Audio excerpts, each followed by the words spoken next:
Have you guys heard about gender disappointment? This apparently is a type of depression that kicks in when a couple has a baby of a sex that they didn't want the baby to have. Can be a boy sometimes, they're upset about that, can be a girl. So we're not playing sides here. So couples have started actually selecting the sex of the baby that they're gonna have, and we've got some more info for you. The process, which can only be conducted as part of in vitro fertilization treatment, screens embryos to make sure they have the right number of chromosomes and that they are free of abnormalities that could signal disorders such as Down syndrome and trisomy 18. But PGS also reveals the sex of an embryo with a nearly 100% accuracy rate, leading to an explosion of perfectly fertile couples opting for unnecessary IVF treatments. Okay, on its head, I don't think this is that bad. This is what science does, right? We keep advancing and we can choose things about our bodies and hair color eventually and eye color and all that stuff. I have two science people with me. Thoughts?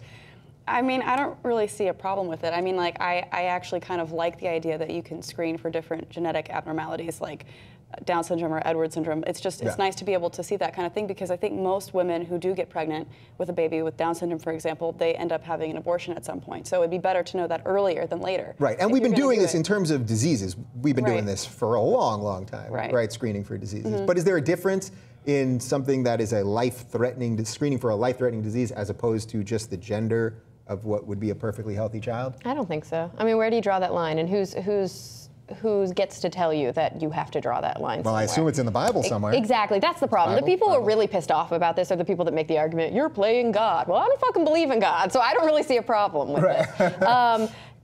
You know, I don't like how that quote specifically said a bunch of people are signing up now for unnecessary IVF treatments. Like, whose right is it to say that it's unnecessary for parents to want to know this? And I mean, the article specifically that we were looking at here focused on a woman who had 3 boys, and she was really sad that she hadn't had a girl yet, and she wanted to make sure that she was going to have a girl. I have a different problem with that.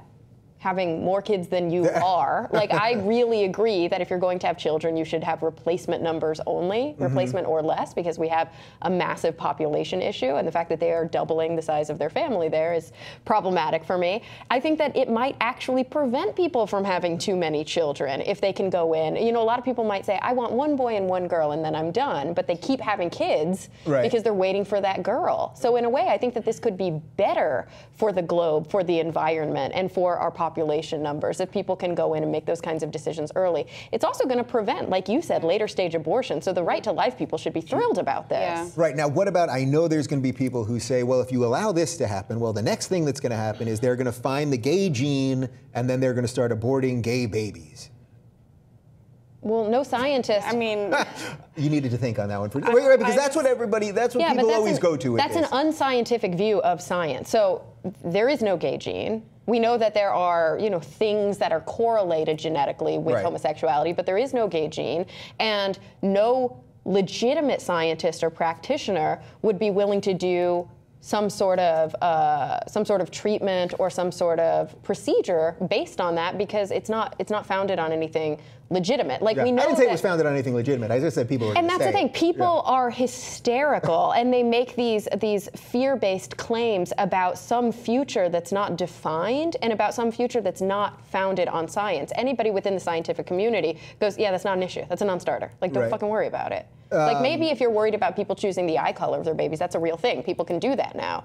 But, like, who cares? A lot of people were commenting saying that they didn't like this idea because they felt like it was going to mess with our genetics in the future, like it was going to somehow hurt us, like evolution, like, you know, it wasn't going to work out for us in the future or something. But that just makes no sense to me, because if you're going to go with a whole natural selection route, then you wouldn't be treating people who have any kind of disease. You know, you wouldn't have, you know, things that would normally kill people. You wouldn't be preventing. Yes, it's also an unscientific argument, because this embryo was still produced by combining mother and father DNA to produce a child. We know that half of your genetic complement comes from your mom, half of it comes from your dad, and it mixes in very randomized ways to produce you. So if you have a biological sibling, they're very grossly different from you because of a different recombination of those genes. So whether you decide to abort or end a pregnancy early and go with another trial, it's still a naturally made baby. I just don't understand why going in, looking at what's already cooking, and deciding whether or not it's the combination that you want,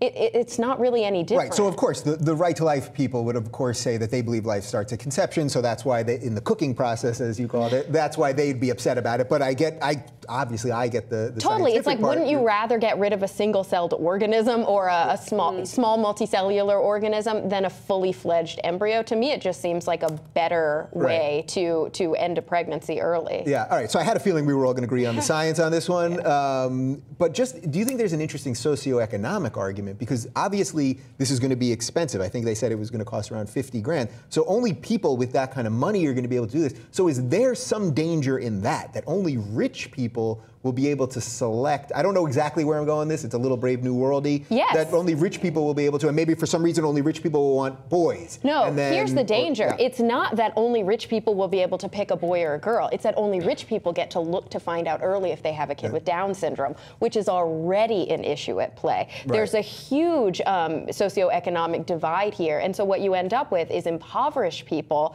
who potentially will get pregnant with a child that they already can't afford to raise, and then they have to rely on governmental help, on entitlement programs, things that I think should be in place to help with people who are in these situations. But if they had earlier access to the types of tools that rich people have access to, you wouldn't see a lifetime of medical necessity and a lifetime of expense that they can't afford to begin with.